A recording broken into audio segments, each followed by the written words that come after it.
नई शिक्षा नीति। जी हाँ दोस्तों, आप सब जानते हैं आज जो है केंद्रीय कैबिनेट ने हमारे नए शिक्षा नीति को जो है पारित कर दिया है।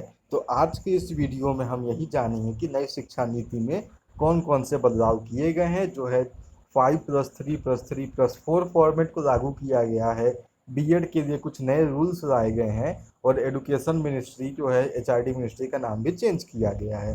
तो मैं मनीष और आप सब देख रहे हैं विंसम एजू क्लासेस। तो चलिए शुरू करते हैं आज के इस वीडियो को। आप देख सकते हैं सबसे पहले कि शिक्षा मंत्रालय, अब क्या इसका नाम पड़ गया है शिक्षा मंत्रालय। जिससे पहले क्या नाम था, मानव संसाधन विकास मंत्रालय। तो शिक्षा मंत्रालय इससे पहले मानव संसाधन विकास मंत्रालय के नाम से जाना जाता था। भारत सरकार का एक मंत्रालय है और इसका काम क्या रहता है कि पूर्व में शिक्षा मंत्रालय भारत में क्या करता है, मानव संसाधनों के विकास के लिए जिम्मेदार होता है।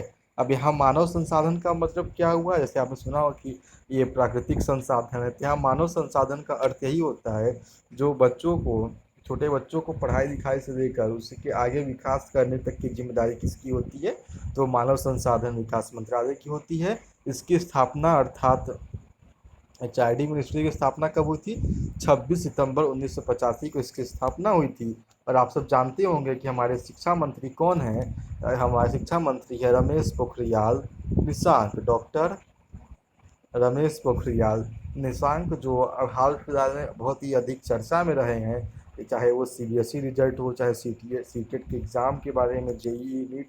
तो रमेश पोखरियाल निशंक अभी बहुत ही चर्चित व्यक्ति हैं। और चूंकि अब भारत की नई शिक्षा नीति आ गई, एचआरडी मिनिस्ट्री का नाम चेंज हो गया, तो ये एक और इम्पोर्टेंट पर्सनैलिटी के रूप में अभी हैं। तो अजय हम देखते हैं कि आज के इस वीडियो में क्या खास बातें हैं। तो जो प्रकाश जावड़ेकर ने बताया, एक न्यूज़ की कटिंग है कि जो पीएम मोदी की अध्यक्षता में हुई कैबिनेट की बैठक में नई शिक्षा नीति को मंजूरी दी गई है। और ये शिक्षा नीति राष्ट्र का फिर 34 साल पुरानी शिक्षा नीति थी जो आज परिवर्तन हुआ। ठीक, इस शिक्षा नीति के लिए दो कमेटियां बनाई गई थी। पहला कमेटी का समिति के अध्यक्ष थे TSR सुब्रमण्यम समिति, एग्जाम के लिए इंपॉर्टेंट चीज़ें, तो ये है TSR सुब्रमण्यम समिति। और दूसरा था डॉक्टर के कस्तूरी रंगन समिति। ठीक, तो दो समितियां, एक का नाम TSR सुब्रमण्यम समिति और दूसरी डॉक्टर के कस्तूरी रंगन समिति बनाई गई थी। दोनों समिति के सिफारिशों पर जो है नई शिक्षा नीति को लाया गया है। ठीक, तो देख सकते हैं कि उन्होंने कहा कि जो समिति बनाई गई थी नई शिक्षा नीति के लिए बड़े स्तर पर सलाह ली गई। करीब 2.5 लाख ग्राम पंचायतों, 6600 ब्लॉक, 76 जिलों से सलाह ली गई।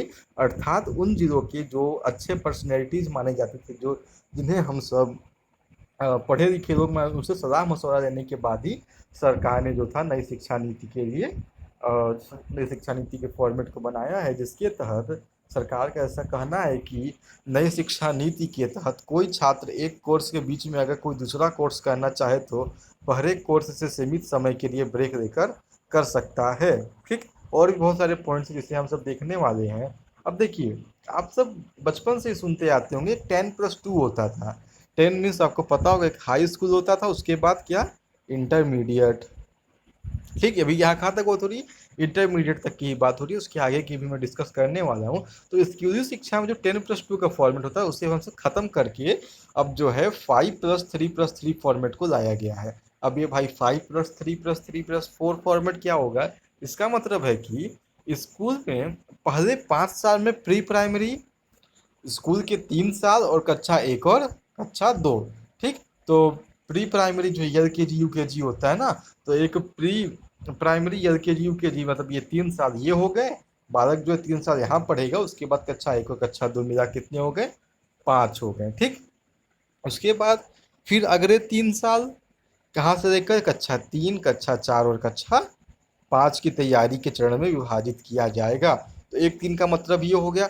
अगला 3 साल क्या हो, कक्षा 5 हो गया, कक्षा 6, कक्षा 7 और कक्षा 8 हो जाएगा अगला 3 साल। उसके बाद का 4 कौन कौन सा हो जाएगा, कक्षा 9, कक्षा 10, कक्षा 11 और कक्षा 12। तो इस प्रकार जो है 3 साल का मध्य चरण कक्षा 6 से 8 तक का, और माध्यमिक अवस्था के 4 वर्ष अर्थात क्लासेस 9 to 12 होने वाली हैं। तो बहुत ही आसान सा पॉइंट था ये। यहाँ पे इन्होंने क्या बताया कि पहले एक प्री प्राइमरी +1+2 ये शुरू के 5 साल हो गए। प्री प्राइमरी आप तो जानते होंगे 3 साल का होता है। उसके बाद क्लास 3 to 5 ये 3 साल। उसके बाद फिर क्लास 6 to 8 ये 3 साल। उसके बाद 9 to 12 ये 4 साल। तो 10+2 फॉर्मेट को समाप्त करके कौन सा फॉर्मेट लाया गया है? तो जो नया फॉर्मेट है वो 10+2 हटाकर 5+3+3 फॉर्मेट को लाया गया है। ठीक। अब हम कुछ इसके बारे में इंपॉर्टेंट फैक्ट्स को देख लेते हैं। तो आज की डेट 29 जुलाई को केंद्रीय कैबिनेट मीटिंग होती है, जिसमें नई शिक्षा नीति को लागू किया गया है। और इसके महत्वपूर्ण निर्णय क्या क्या है हम अब नीचे के बिंदुओं में देखते हैं। सबसे पहली बात कि मानव संसाधन विकास मंत्रालय को अब क्या कहा जाएगा? अब इसे जो है हम सब शिक्षा मंत्रालय कह के बुलाएंगे। और तो जो हम इसके मंत्री होंगे, जिन्हें पहले हम सब एचआरडी मिनिस्टर कहते थे, अब उन्हें हम सब शिक्षा मंत्री कहेंगे, जो कि डॉक्टर रमेश पोखरियाल निशांक हैं। और करीब 30 साल बाद नई शिक्षा नीति को मंजूरी मिली। शिक्षा के क्षेत्र में व्यापक सुधार का रास्ता क्या होगा? मैं आपको एक आप तो जानते होंगे 1986 में ही जो है, जो हमारी एजुकेशन पॉलिसी थी, वही 1986 का एजुकेशन पॉलिसी ऐसे चला आ रहा था। 1992 में एक बार इसमें क्या किया गया था, एक रिफॉर्म किया गया था। तो सोच लीजिए 20 और 8 28 या हम इसे 34 वर्षों का जो गैप था 1986 से 2020 तक का, इस जो लंबे 34 वर्ष के गैप को जो है आज जो है सरकार ने खत्म किया और कैबिनेट मीटिंग के माध्यम से नई शिक्षा नीति को जो है लागू कर किया गया है। अब उच्च शिक्षा के लिए एक ही नियामक संस्था होगी। अब क्या जो एक ही नियामक संस्था किसके लिए होगी? उच्च शिक्षा के लिए होने वाली है। ठीक। और त्रिभाषा फॉर्मूला जो आप जानते होंगे, बहुत बार आपने पढ़ा भी होगा एनसीए 2005 में भी। तो त्रिभाषा फॉर्मूला क्या लागू रहेगा? इसमें कोई चेंजेस नहीं किए गए हैं। अब नई शिक्षा नीति के कुछ बुलेट पॉइंट्स हम जान लेते हैं। SSRA state school regulatory authority बनेगी, और जिसके चीफ कौन होंगे? शिक्षा विभाग से जुड़े अधिकारी जो हैं स्टेट स्कूल रेगुलेटरी अथॉरिटी के क्या होंगे? चीफ होंगे, उसके अध्यक्ष होने वाले हैं। अब देखिए बीएड के बारे में एक महत्वपूर्ण चीज़ें आई हैं कि 4 ईयर इंटीग्रेटेड बीएड, 4 साल के बीएड, 2 साल के बीएड और 1 साल के बीएड कोर्सेज जो है चलने वाली हैं। तो अब 4 साल का बीएड, 2 साल का बीएड और 1 साल, तीनों माध्यम से जो है बीएड हो सकते हैं। कैसे होगा वो वीडियो के लास्ट में मैंने आपको बताया है। कि उसके बाद ECCE का अपना नाम सुना होगा, जिसे हम सब early childhood care and education कहते हैं, जिसके तहत आंगनबाड़ी वगैरह चलती है, के अंतर्गत प्री प्राइमरी शिक्षा आंगनबाड़ी और स्कूलों के माध्यम से होने वाली है। ठीक। तो एक पॉइंट ये हो गया। टेट लागू होगा अप टू सेकेंडरी लेवल। ठीक। तो अप मीन्स ऊपर क्लास से लेकर सेकेंडरी में हर क्लास के लिए अलग अलग लेवल के जो हैं टेट टीचर एलिजिबिलिटी टेस्ट जो है होने वाले हैं। उसके बाद क्या है, शिक्षकों को गैर शैक्षणिक कार्यों से हटाया जाएगा। जो पहले आप सब जानते होंगे शिक्षकों को 3 गैर शैक्षणिक कार्यों में लगाया जा सकता था, जो कि RTE एक्ट 2009 के तहत भी हमने पढ़ा था। तो अब इसे हटा दिया गया है और सिर्फ चुनावों में ड्यूटी लग सकती है टीचरों की। ठीक। तो सिर्फ चुनाव में ड्यूटी टीचर्स की लगेगी। उसके बाद BLO ड्यूटी तो शिक्षक हटेंगे और MDM से भी शिक्षक को हटाया जाएगा। आप सब जानते होंगे एक जो जनगणना के समय और आपदा प्रबंधन के कार्यों में शिक्षकों की ड्यूटी लगाई जा सकती थी, परंतु अब इन दोनों कार्यों से हटाकर सिर्फ चुनाव के टाइम ही शिक्षकों की ड्यूटी लगाया जाएगा, ताकि शिक्षक जो हैं टीचिंग लर्निंग प्रोसेस को और अधिक इंटरेस्टिंग बनाने के लिए और अधिक लोगों को जागरूक करने में अपना ध्यान दे सकेंगे। अगला पॉइंट है कि स्कूल में SMC स्कूल मैनेजमेंट कमेटी और SDMC के साथ साथ SCMC यानी स्कूल कॉम्प्लेक्स मैनेजमेंट कमेटी भी क्या होगी? बनाई जाएगी। हमने SMC के बारे में पहले ही पढ़ चुका था, स्कूल मैनेजमेंट कमेटी। इसके अलावा SCMC कमेटी भी बनाई जाएगी, जिससे जो स्कूल के प्रबंधन कार्य को और भी ठोस, सरलता और मजबूती के साथ किया जा सकेगा। ठीक। और शिक्षक की नियुक्ति कैसे होगी? डेमो से होगी, स्किल टेस्ट होगी उनके। उसके बाद क्या होगा? इंटरव्यू भी शामिल होगा। तो जैसे पहले सिर्फ भर्ती के बाद इंटरव्यू के तुरंत बाद शिक्षकों की भर्ती हो जाती थी, उसे हटा के शिक्षकों की पहले डेमो दिया जाएगा, जैसे प्राइवेट स्कूल्स में होता था। उनके स्किल को भी जांचा जाएगा, टीचर के अंदर क्या क्या स्किल होते हैं। उसके बाद इंटरव्यू के माध्यम से ही नई भर्तियाँ होंगी। नई ट्रांसफ़र पॉलिसी आएगी। ठीक। तो नई ट्रांसफ़र पॉलिसी भी आएगी इसके तहत, और जिसमें ट्रांसफ़र लगभग क्या हो जाएंगे? बंद हो जाएंगे। ट्रांसफ़र सिर्फ पदोन्नति पर ही मिलेंगी। तो आपकी जिस भी स्कूल में ज्वाइनिंग हो जाएगी वही स्कूल आपका रहेगा। उसके अलावा ग्रामीण इलाकों में स्टाफ क्वार्टर बनाए जाएंगे और केंद्रीय विद्यालयों की तर्ज पर, जैसे जो केंद्रीय विद्यालय होते हैं उनमें टीचर्स को रहने के लिए स्टाफ क्वार्टर बनाए जाते हैं, तो वैसे ही ग्रामीण इलाकों में भी स्टाफ क्वार्टरों का निर्माण किया जाएगा।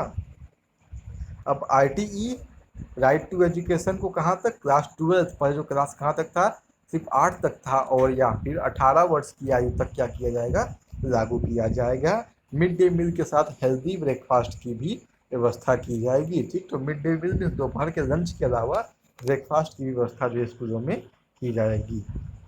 3 लैंग्वेज बेस्ड स्कूली शिक्षा होगी, ये सब जानते होंगे, त्रिभाषा फॉर्मूला एनसीएफ 2005 में हमने जिसे जाना है। उसके बाद फॉरेन लैंग्वेज कोर्सेज भी स्कूलों में क्या हो सकती हैं, शुरू हो सकती हैं। तो फॉरेन लैंग्वेज कोर्स भी जो भारतीय भाषा के अलावा जो फ्रेंच हो गए, जर्मन हो गए, इन सारी भाषाओं को भी स्कूल में शुरू करने का प्रावधान किया गया है।